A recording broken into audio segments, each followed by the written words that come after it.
I wrote something the other day on my Facebook just to kind of keep a notation of it, not so much as to really ask everyone the question, but what was coming across my mind after Tesla unveiled this Cybertruck was once again the replay of the whole power move of a possible potential for us to get what I would say is a clear corridor to sovereignty. Okay?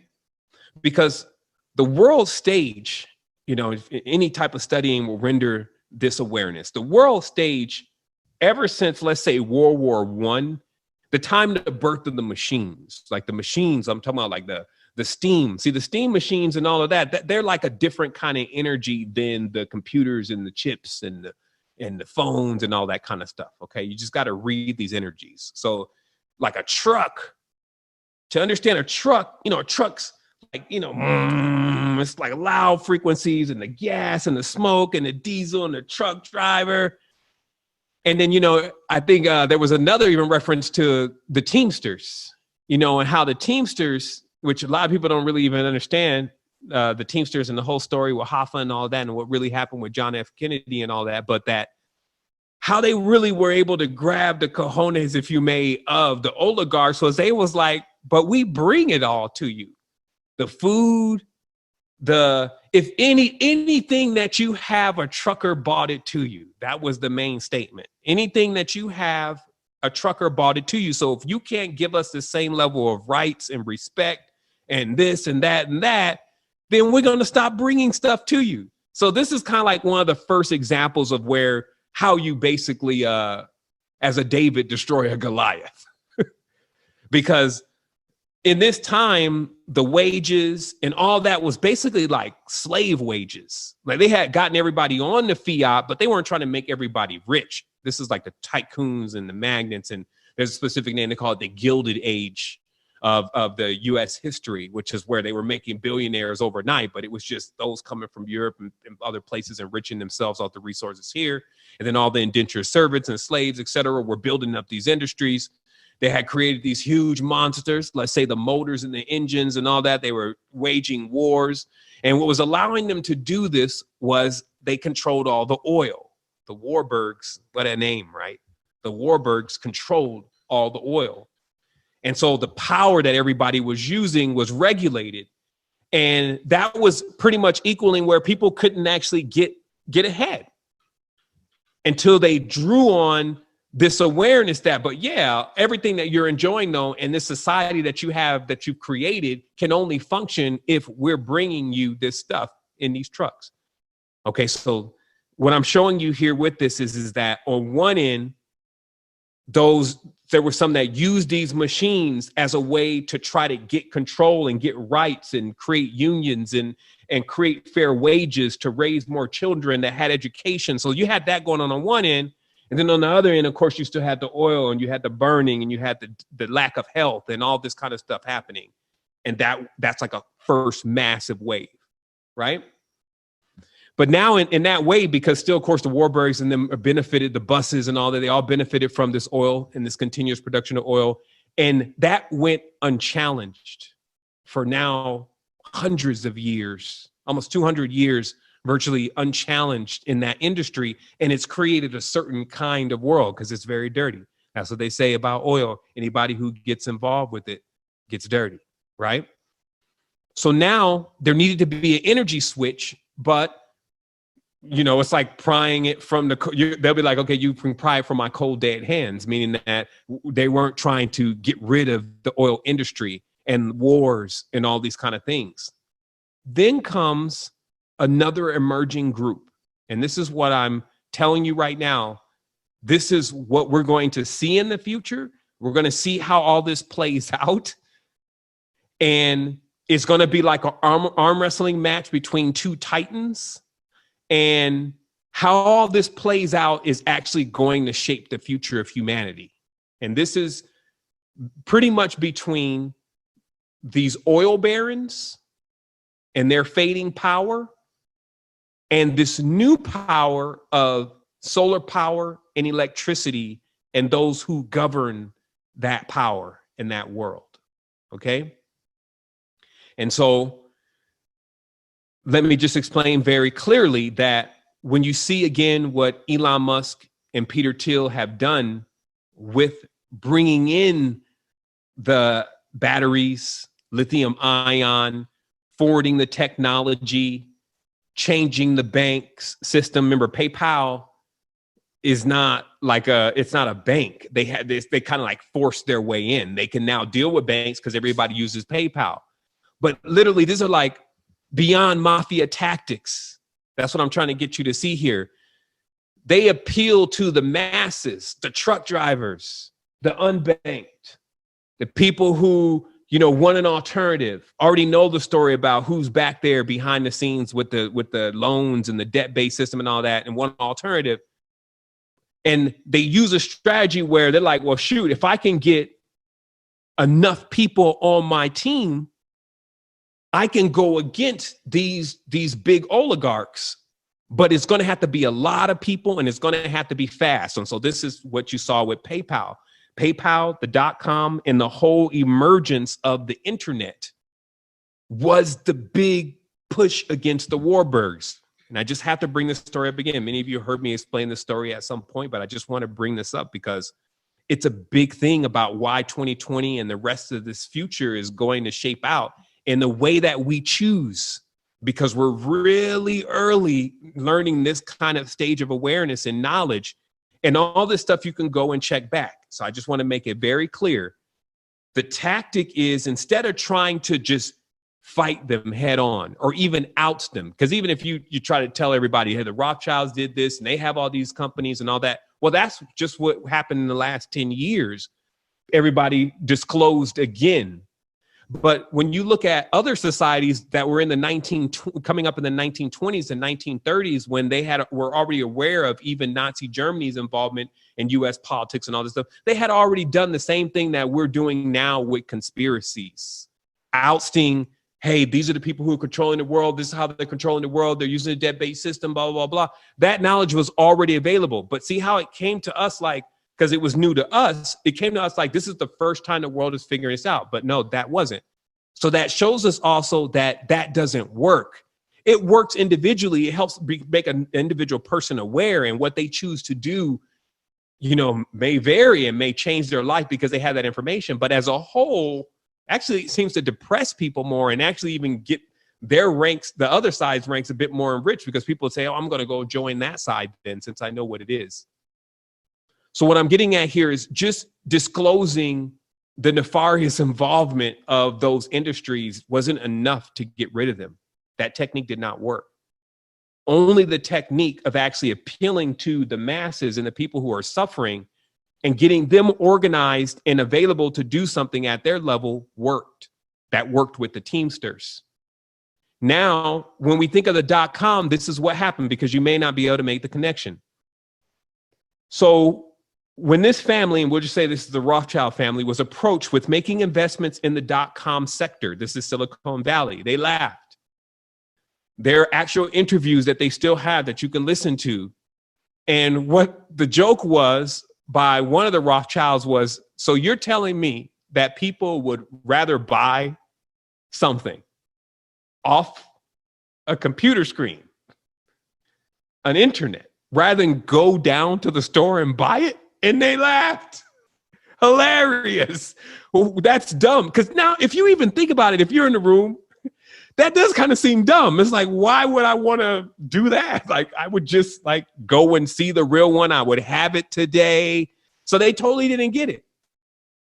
And that was the only real opportunity that they had. And I can't say who else is really back there and what's all motivating. Well, actually, I'll tell you a little bit of the off-world involvements of who's motivating some of this technology. But just in this setting, this was an opportunity for the richest people in the world to become richer and more influential, and they missed it. And in that time of them missing it, it created the growth of now one of the only powers that can go neck and neck with this kind of nasty titan. Because remember, this one uses bombs, it blows up babies, it does all sorts, it does subterfuge and clandestine methods and all this. So you can't fight this thing like a traditional warfare fight. It has to be something totally different. So an avenue was open and the internet was born, right? As far as we know it, using for it, because they took, of course, they took the technology from the military, but it was a simple system about networking computers together and brought it as a concept of networking everybody together and putting them all into communication. So then Prodigy, American Online, and all these services began to come online, and then eventually saw the emergence of eBay. And ultimately, because eBay used to be its own payment system, you saw the emergence of Zero or X.com, and then this became PayPal. And in this process, you had these minds back there that already knew who the Warburgs were. They already knew that they were controlling the world. They already knew how many years this has been going on ever since the feudal systems and the robber barons, that these were the same people. And now was going to come this moment where we were going to actually be able to arm wrestle with them. Maybe not win, because that's still yet to be determined. You're on the wake of this whole thing. But to actually be able to stand neck and neck, because then this is what happens. So the internet launches and it's a hit. Everybody's using it. And this starts then fueling more money to create things to get on the internet with, right? And this is Jobs' story. This is Gates' story in the development of many of these systems. And I'm just giving a very strange version of this because there's a lot of stuff going on in the background. This is by all means not happening on accident. Deeper minds started getting involved. I even think Venusian minds started getting involved. And I'll pause for a moment just to, once again, remember the overarching aspect of this conversation is getting knowledge that's actually applicable, not getting all of the knowledge, but getting knowledge that's actually applicable. So I'm going to explain just very briefly that there is a strong notation that there was a big turn in U.S. history when the United States had to kind of make a choice of what spiritual side it would take. Okay. And how that was brought to them was, or brought to us as far as information is concerned, was in the form of extraterrestrials visiting the White House. Okay. And what this was about is that on a specific day, two parties, off-world parties, if you may, arrived at the White House to open up a contract or a treaty for a certain term of time based on certain agreements. And I believe that these two forces, which actually seem to be actually coalescing from the same world, one was, I can't even tell you which one's malevolent and which one's benevolent, but one came with an idea of that same old war, domination, basically control of knowledge, programming, pretty much everything you're seeing right now. And then another one came with this idea of like a utopia, no more sickness. Everyone was going to advance to a certain stage of awareness of technology. We were going to get rid of oil. All these different things were going to happen. And that day, the U.S. chose to go with the force that wanted to do the bomb dropping and all this kind of stuff because they had been already doing that. And that those people that came to propose this new way of living for humanity, where they would know more about their bodies and know how to use medicines to take care of themselves, and again, stop the oil and the choking of the plant and all that, they went back home. But they were known to be the Venusians. And that these Venusians, in several times in history, as I can tell you, even from the acts of building Venice, have been continuously coming to this world, offering humanity. Now, I'm not telling you they're the good guys, but I'm just telling you that they are recorded, continuously coming here with this technology. Now, one of the last writings up of them was actually in Tesla's diary. Tesla said that the Venusians had come to him and gave him the knowledge of these Tesla tubes, these cables, wireless power, and all this stuff that now we're finding in the metaphysical age to be very useful for lots of different things. Okay. But now watch this. I'm just marking certain parts in history that are all very consistent. But remember, there's a lot of knowledge in there. So is it all the knowledge that is useful? No, because it just clutters everything. But if you just take out the valuable pieces, if it's valuable to you, we find that these Venusians talked to Tesla, more than likely gave Tesla the technology. And now here we are in 2019, and then something clicked when I was pretty much forced to watch the Tesla unveiling of his new Cybertruck. What clicked was right away that overarching consciousness that has always been talking the truth since the first engagement we got into years ago said, yo, it's crazy how people can't peep that he's working with the Venusians. And I said, I thought about it and I pulled my instant file system on the Venusians and I was like, yo, that is right, because he had all of Tesla's patents right when Tesla's patents came out of the domain of patenting, when they expired. He took the patents, created the technology, then released the patents back to everybody else. Then, of course, this is Elon Musk, which of course is with Peter Thiel, which is of course with cryptocurrency, which is of course with the whole electrical systems that are now rapidly replacing the oil systems, right? And also who is running the bank that is rapidly rivaling the fiat system. So if you can't see this play of the two titans again coming head to head, you would have to be metaphysically blind. And at the end of the day, I would say that even to myself. Like, that's how I work with myself. I'd be like, you didn't see that. Like, you're a little late on that. You didn't see that one. And I start to work with my conscience and tighten up a bit more about what I'm actually seeing and what I'm really calling important, because this is about the future. This is about the future of your children, the environment your children are going to live in. Also, when you know the future, it's really easy for you to actually go into a beautiful future because you're able to position yourself. It's almost like getting an insider trade deal. You literally know, which I've heard people doing at times, even on certain substances. They'll go in on substances and ask the substance, should they make a decision? And the substance will tell them yes or no. And then they'll come back and make that decision and they'll profit from it, press down and running over.